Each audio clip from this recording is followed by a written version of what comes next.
Then the next question is with respect to his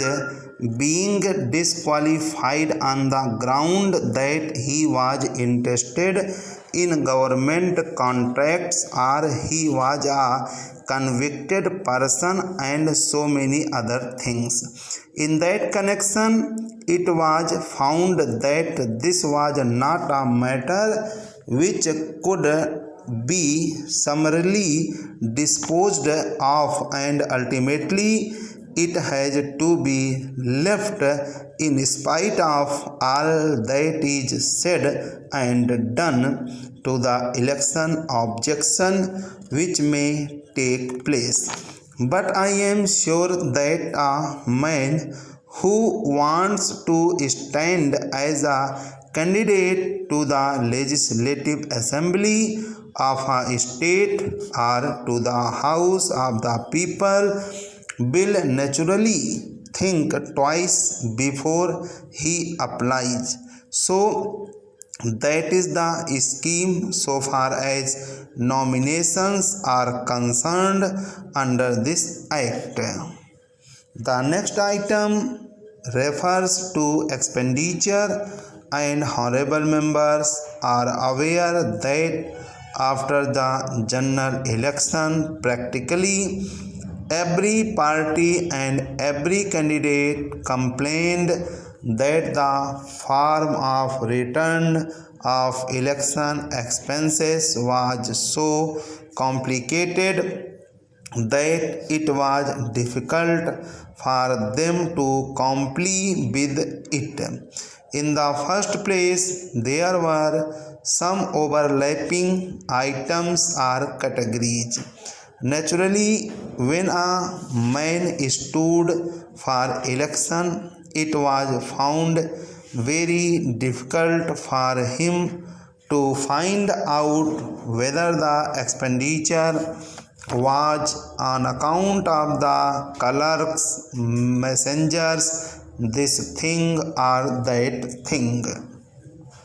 It was therefore found necessary that the complicated form of returns should not be there. What is now required is that the man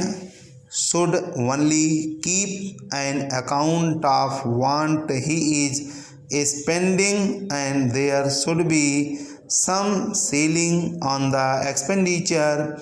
to be incurred, because if there is no liability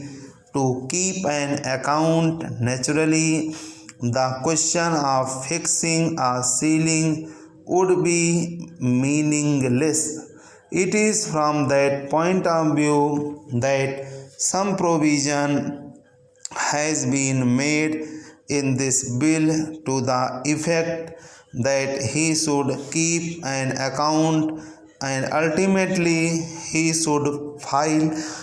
a copy of the record. As the honorable members might be aware, in one of the cases it was thought that there was no fixed date from which the candidate should keep an account, and one tribunal bent to the length of saying that the man